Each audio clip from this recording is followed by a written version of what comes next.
When was this published, your music? Do you have a date on that? 2001. Oh, it's been that long? I don't really like that. What is, so we have, there's actually, somebody mentioned that they got their article from the National Institutes of Health. Who was that? Somebody over here. They had searched it out on the National Institutes of Health. Who was that? I heard somebody say it. Anyway, I did. you did? Yes. Was it you? I had Okay. to look for it. They actually have a section in the National Institutes of Health called CAM, or Complementary and Alternative Medicine. Okay, so, and all of these things that we've been talking about today, and way, a whole lot more, we could categorize as a complementary and or an alternative medicine or therapy. Now, what's the difference, just guessing, what's the difference between a complementary and an alternative therapy?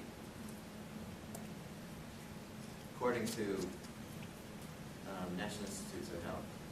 Brianna? Complementary, can go along with the medicine we have right now, and then alternative is just instead of doing this. Exactly. So, Yeah. So what that means is, if it's a complementary medicine, so what would be a complementary therapy? So you would go to your traditional doctor, and you have, say, asthma or allergies or something like that. And he says, or she says to you, well, here's the drugs that you should consider taking. Gives you a prescription, sends you on your way. So what would be a complementary therapy or complementary medicine that you might also, he or she may be, probably not, but you might also consider along with that? Any ideas? Any guesses? You could ask about or research yourself the different herbal alternatives that you can take that have the same kind of side effects that would be. Did anyone do a homeopathy in here? Homeopathy is a very interesting one that is somewhat in the lines of herbs, but the idea is you take a diluted amount of a substance, put it on your tongue, so underneath your tongue, so it gets into your bloodstream really quickly, and it acts in the same way herbs does. Well, it actually acts in the same way that like a vaccine would, or whatever, where you bump up the immune system.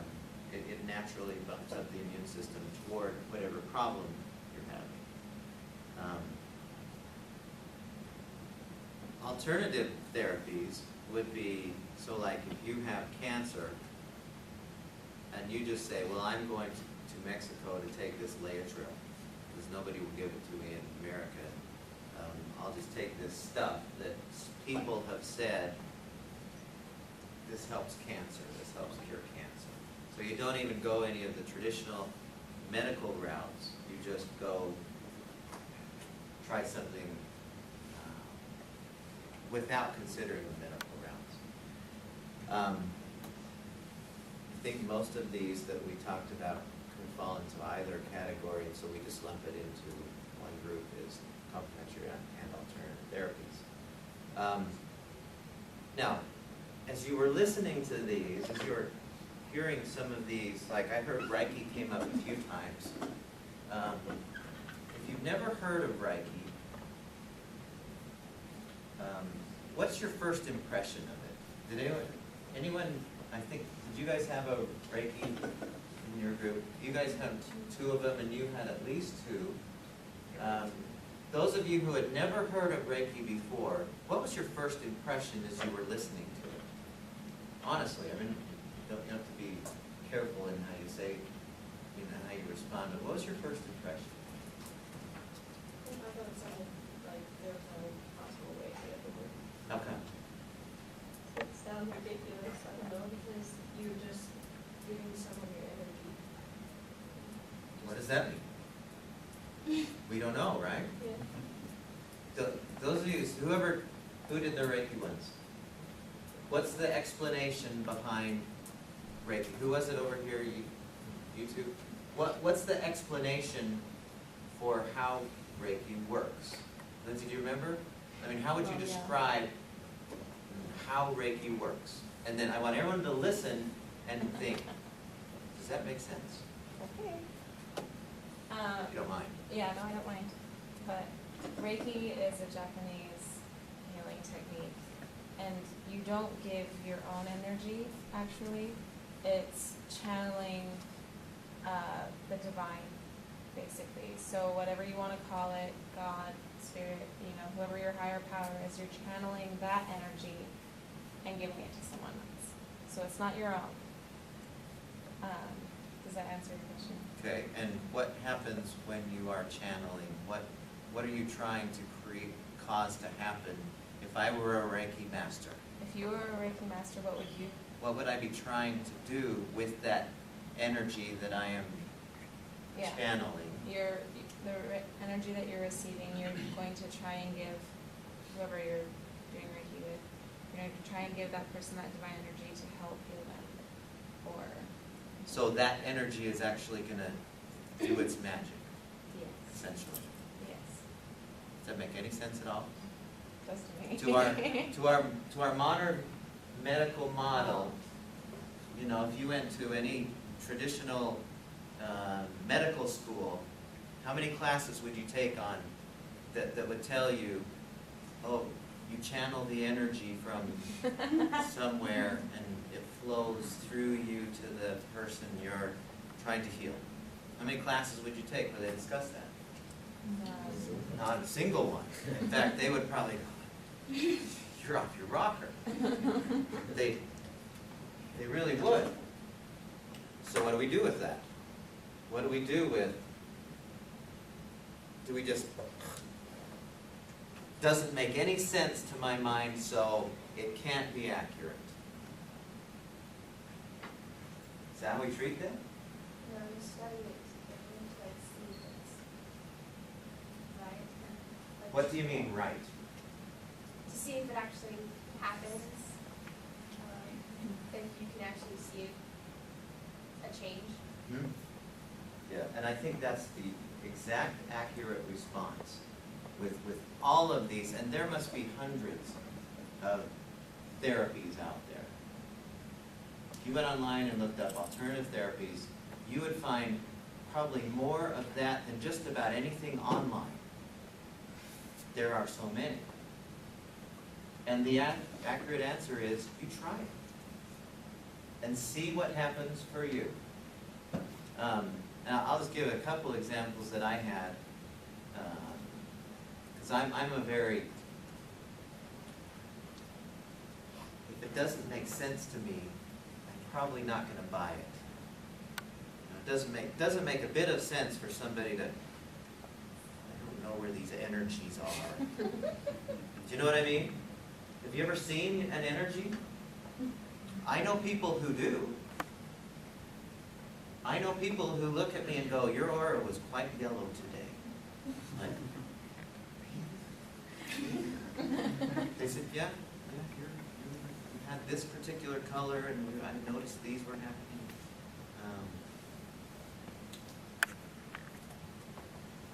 I had one experience. I was going to school at Southern Illinois, and there was a lady there who was a nurse, and she was very respectful in every way.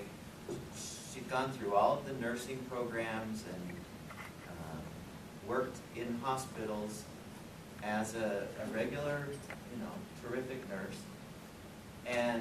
But she had also learned, we were in this class where we were discussing these kinds of things. And in this class, she told us about this therapy that she and a lot of nurses were learning called touch therapy. which is something like Reiki. Have you heard? You've heard of this? I work at a hospital in Maine. You do? And the staff meeting, they, either there or someone who's going to school right now, they were telling me how you were supposed to get our patients and back and stuff like that, but. Oh, they asked you to? Yeah. Really? When we chart on the computer, it's on there, we chart the period one compulsion. On the hardcore, they actively want us to give one because it helps relax them. Really? Yeah, they teach you in That's senior great. voices too. They They do what? teach you in senior voices. Excellent.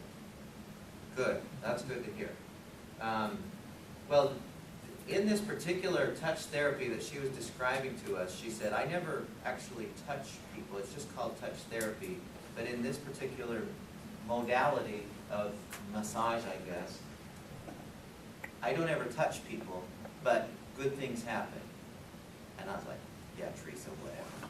You know, because I have never, that sense of energy is never,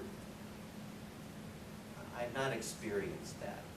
You know, that when I do this, it's just hands.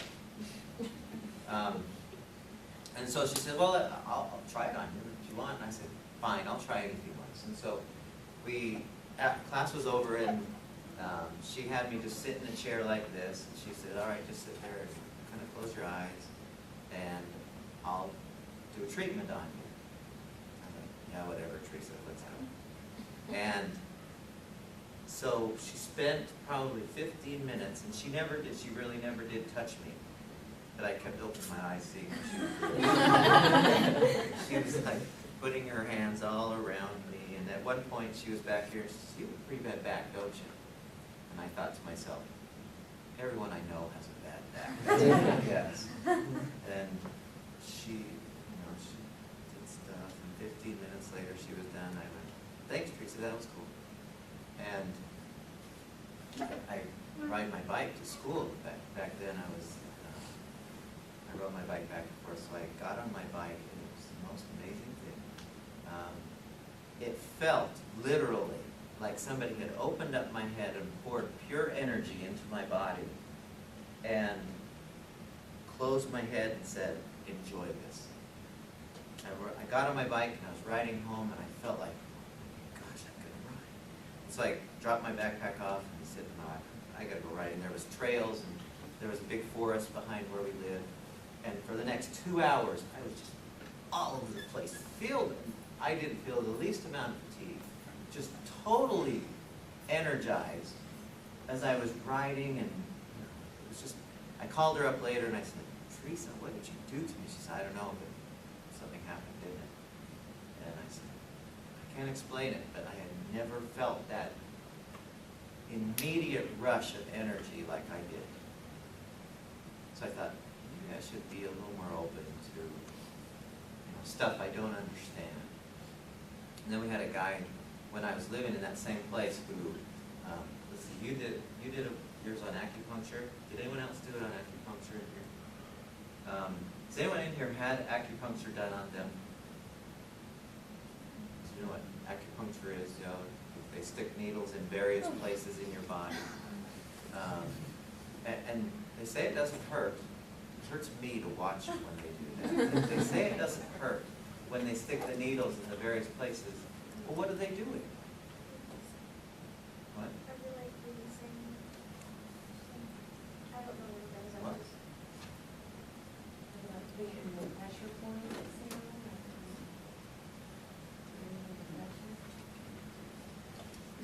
It's a good question. I mean, why would they stick? Well, here's my experience. My initial experience was, I mean, I'd heard of it before, but to actually I haven't actually had it done with me, but I had a neighbor next door to me who had cluster headaches. I don't know if you know what a cluster headache is. I have no idea what it feels like, but he said it was like a migraine times 10. And every night, I think I told you about him earlier, every night he'd wake up, or he'd had his gun underneath his pillow, really. And he said, if it gets any worse, I'm shooting myself. It was that close. It hurt him so badly. And he tried everything. He was a big army guy. I mean, he was in one of the armed forces. I don't remember what he was in. But he was quite up there in this. And so he had access to everything that he could possibly find for help in the armed forces. He went all over Illinois into St. Louis trying to find some help for his cluster headaches. Nothing helped. And finally, he happened to be a computer whiz kid, and he worked in the IT department there at Southern Illinois. And there was a lady in this department who said, well, I know acupuncture. Do you want to try?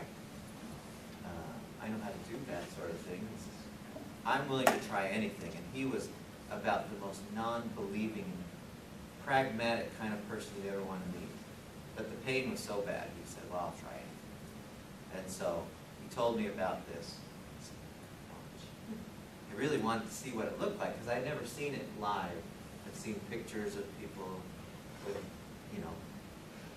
needles, but I'd never watched it happen. So we just did it the lady just took him in his front room, his living room, and it was amazing. She put needles across here, in his ears, his hands, down in his feet, and I kept going, why are you putting needles in his feet for a cluster headache? It didn't make any sense to me. Since then, I've kind of learned, but it was so, it made no sense to me. It was so not common sense. Stick a needle in your foot to help your headache. And sure enough, after it was through, he said, this cluster headache was gone. And it's going to come back. And so every so often I would check with him, Scott, how's your headache? Hasn't happened since. Now, and that went on as long as I knew him, as long as we stayed both living in Southern Illinois. He never had it come back. And the only thing that he did differently was the acupuncture. Now, how do you explain that? You can't just write it away as, write it off as, you made it up. Because he tried everything. And if it would have been, he just made it up, then something earlier than that would have worked. Because he had no emotional attachment to acupuncture. You know what I mean? But something happened. And how do you explain that? You did yours on zoning. Do you want to describe your experience with zoning? And it's kind of in the same ballpark as the acupuncture and the Reiki stuff. Reiki, I never know what I'm saying. Describe zoning, and we'll explore how those three are similar. It's called foot zoning, and I've actually gotten it done. And I'm like you, I don't really believe in that kind of stuff until I got it done. She mainly just, there's channels in your feet, like on the bottom of your foot, you can see the anatomy, like Olpin can see the anatomy or feel the channels of the anatomy of your body. And actually, to interrupt, just really sorry, but we have those in the textbook, the one on Complementary Medicine. We have the places on the foot, those maps, where they do actually work to where those channels begin on the feet. So if you're wondering about it, we've actually stuck that in the book. So. But yeah, so what they mainly do, some people just kind of think it's like a good foot rub, but they have different techniques and different ways of using their hands to open up the channels and the signals through your feet and your body. And it has to do with a lot of energy work, and it has to do with the DNA in your cells in your body when you were first born has like that the basic genetic of how it's supposed to work, and how your body's supposed to work. And over the years, your stresses and your everything that you bring into your body blocks those and changes them and contorts them or whatever. And so when we do foot zoning, it's just telling those cells in the DNA of your body to go back to the very beginning and to heal itself. And so, like I had a headache and then I always had shoulder pain. I went out my shoulder a few times. And when I did it, and she could also tell, I didn't tell her, but I also have knee pain and stuff. She could tell through my feet that I had shoulder pain, headache, and, just those You didn't let her things. know at all, and she just discovered that as she was working? Yep. And she also uses like different herbs and stuff, where your body doesn't lie to yourself. And so she gets an herb and just does like a finger test, and just like keeps repeating in her head like, she needs this, she needs this. And if your body doesn't need that herb, then it'll break. But if it does, then it won't break, and so she can tell that that's what your body needs. Is that out there or what? Yeah, when I honestly was like, hey, you're a witch, like, I didn't believe in it, but, my boyfriend actually, he came home from his mission with a brain tumor, and he got zoned every single day for like 3 or 4 weeks, and when he went back to the doctor, he didn't have his brain tumor anymore. It's So, gone. yeah, it was completely gone. So, Well, that happens all the time. yeah, so it's just using the different energies and channels and signals through your feet to tell your body to heal itself and go back to normal. So, See, this is how, and we also, in the emotional wellness class, we do this, what we're gonna see happening in the world is a lot more, you're gonna hear way more of energy therapies, Reiki, zoning, reflexology, acupuncture, acupressure. These are all called energy therapies, and they're based on the premise that we have energy flowing through our bodies. In the East, they call it chi, or vital energy, which is, your essence. Now think about this. When you die, let's say that, sorry, that's, you're lying there on the table and you're 99 years old, let's say, okay? You're lying there on the table in the hospital or in your bed, and you know that this is your last day, okay? And you have your entire physiology with you, right? And you die as we know it. What changes in your physiology? Anything? Does your anatomy or physiology change at all? Yes or no? Yes. Yes? I know for a fact that like your brain starts to decompose rather quickly right after death. Okay, so you have nerves that stop connecting with each other, but essentially your physiology is still the same. Let's say if it's like 5 seconds after you're clinically dead, no heart rate, no brainwave activity, no breathing, you're clinically dead. What's different about you that's lying there? You're not there, right? So you're not your physical body. You have one, but you're not it, because we know that because when somebody dies, they're not there. Their awareness, their consciousness isn't there. So there's something else that we are. And in the East, for forever, they've felt that there is this energy, this chi, this flowing vital energy that is us, this consciousness of us.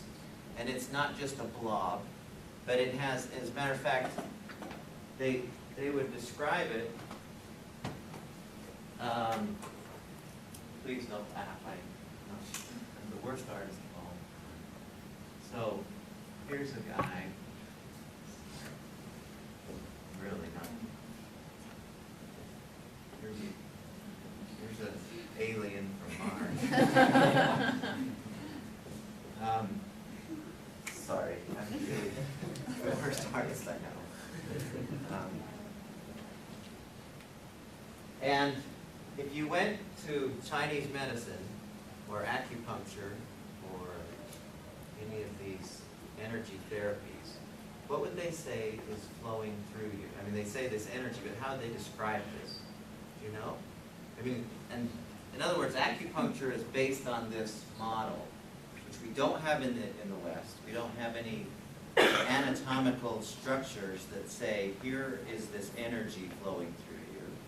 In the East, they have these, what are called meridians. You ever heard that term before, meridians? And the essence of meridians is these are just flowing paths of energy that flow throughout our body. And when they do act, and the way I picture this is like this. Here's one of these meridians right here, and it's like a flowing river of energy, and energy's flowing both directions. Whether this is actually the case or not, nobody knows, but this is the model that seems to work for acupuncture and zoning and a lot of these energy therapies. And so, you have a headache, or you've got a tumor, or you've got, maybe it's a phobia that you can't seem to get over, or sickness of some kind, okay? And their explanation is, the reason why you have this problem, what you have, the headache and the tumor and the, the asthma or whatever, those are just symptoms. That's not the problem. When you go to the doctor, they treat the symptoms, right? They say, well, you've got the sniffles and you've got a headache, here, try this for that. But they're not dealing with the cause. And what these guys would say is the cause is at a deeper level, at this energy level, and it kind of looks like this, where you have these rivers of energy and there's a boulder sitting in the middle of this river. And because this boulder is sitting in the middle of this energy river, energy isn't able to flow normally, and the result is symptom, whatever the symptom problem is. Does that make sense?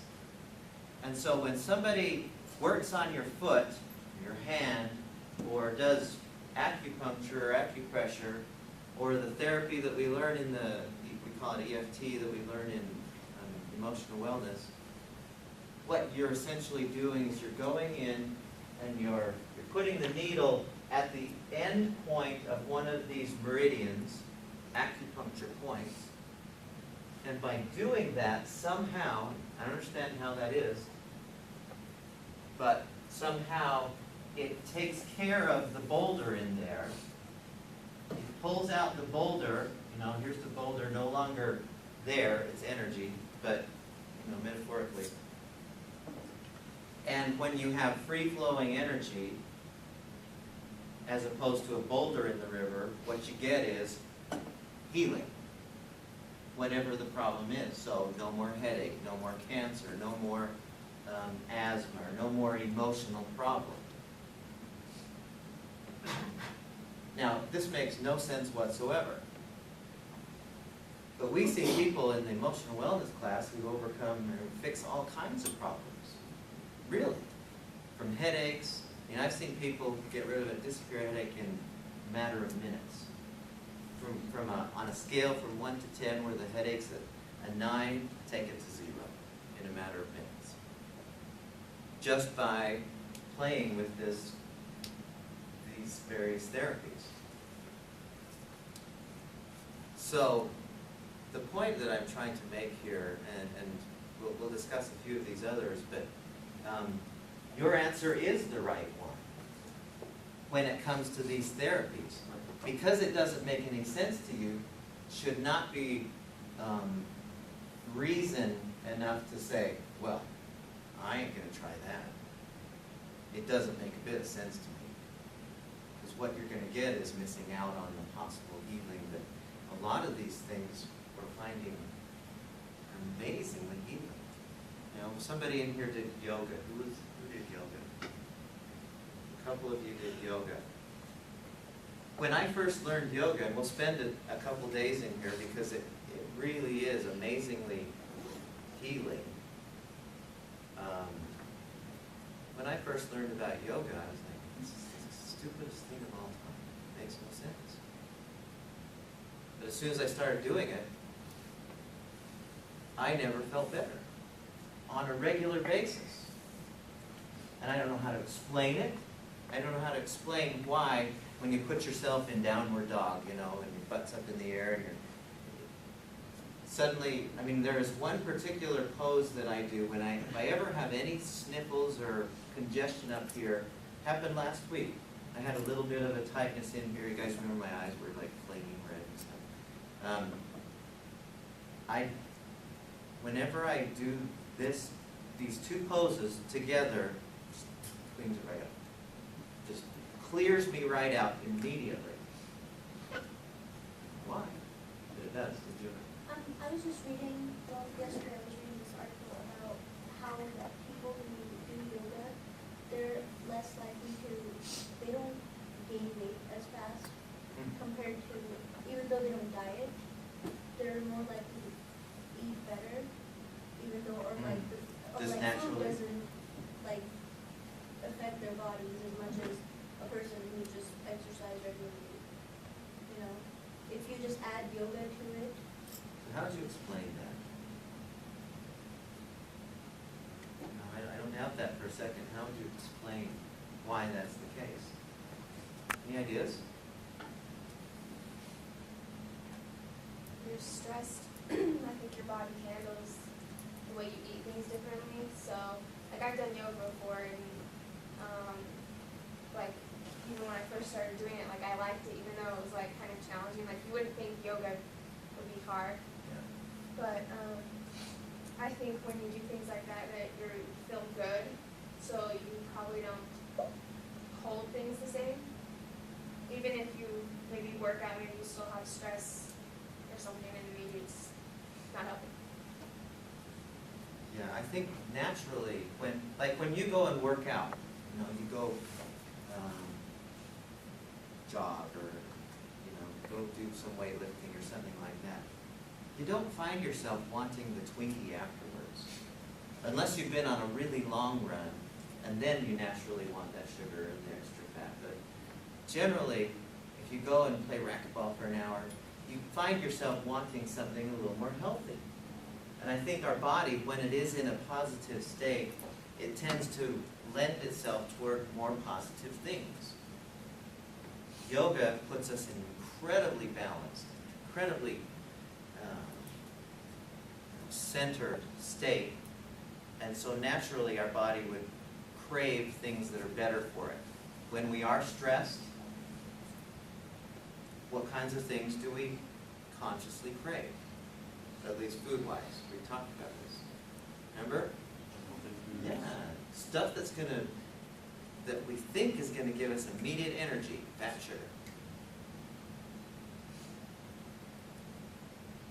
So that does make sense. That people who would do yoga normally or regularly would tend to eat better, but also, you know, there's some exercise going on as well. I mean, I've done yoga where I've never sweat more than, you mentioned the P90 yoga one. I haven't actually done that. I've seen it, but I have not actually tried that one. But we did this one called Bikram yoga, which is, it's 105 degrees on purpose.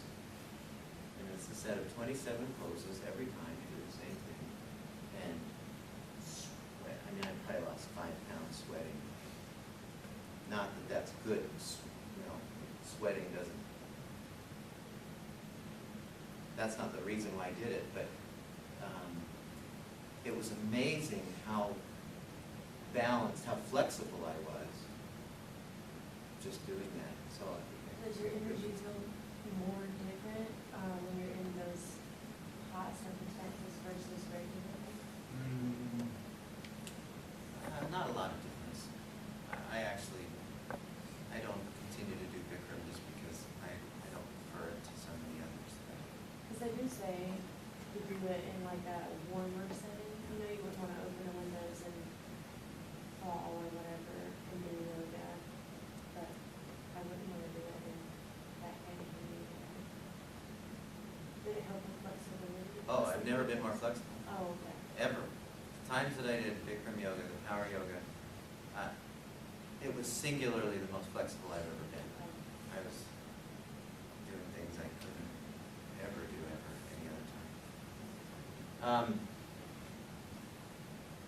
couple other things that I want to just touch on. Which alternative therapy, of all of those that are out there, and there's that list on the syllabus, which do you think is the most used by Americans? Any guesses? Massage therapy? Massage is kind of high, not the most used. It's going to surprise you. I'll give you a hint. It will surprise you. I didn't hear anyone read about or do an article on this. Guesses? My first guess would have been herbs. Everyone's pretty comfortable with herbs, although I've tried most herbs, and I haven't found that too many really make that much of a difference for me. And I know people who herbs have been terrific for them. So, but what would you think would be number one?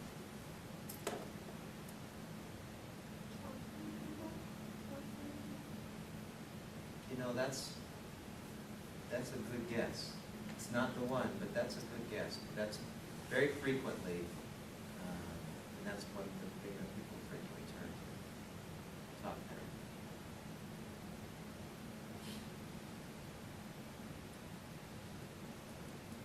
What do you think?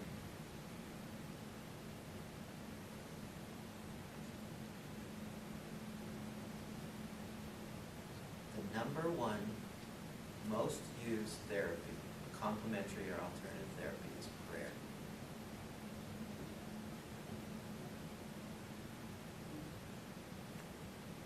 That's surprising? How come? I personally don't know what it is. Oh, you don't know? We're all doing yoga, but nobody's praying. I know one person.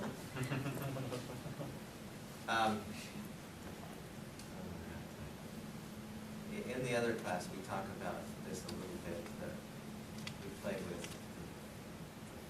connection that we are, that we have. We talk about quantum physics, and we talk about spirituality, and the fact that, and there has actually been studies done to show, to demonstrate the effectiveness of thinking positively, praying, or doing something mentally, spiritually, for the benefit of somebody else, and actually that having an effect on that somebody else. That it's not just placebo, it's not just hope, that there is an actual resulting effect whenever you invoke some kind of a prayer or some kind of a well-being wish on somebody else. And I know this is like, we have these energies, and we're kind of comfortable with this, we're all energy beings, but we're not as comfortable with the fact that we are also connected by an energy that is also a part of us. That's a different thing, and we're kind of, I don't know if I want to go there. But more and more studies, more and more research, good research, is showing that to the point where some people are saying, not only do I want you to not slug me to hurt me, but I don't want you to think about me in certain ways, because at some level, even though we've said it's possible for somebody to hurt your feelings, at some level, we are all affecting each other by our thoughts. And that's, I know, a bit of a stretch, but my suggestion again would be your comment. Try, test it, see what happens. We could go on and on about these alternative therapies. There's so many cool ones, and that's my hope, is that as you are exposed to these things, and I think as healthcare becomes way more expensive, as our ability to cover our costs, we're going to be a far more self-reliant people if this healthcare thing takes place like it sounds like it's going to be. Because we're going to realize we can't afford to go to the doctor every time we have this or that problem. We won't be able to get to a doctor. And so, alternative therapies are going to be one of the most highly considered and sought after areas of well-being that there is. It's going like this, not like this. So, it's cool to keep an open mind to these, not so much that your brain's going, you know. Thank you very much for your, your willingness to do the extra effort on this. If you wouldn't mind, on your way out, just make sure your page and your article, just leave a little pile back there on the back, and make sure your name is on your paper.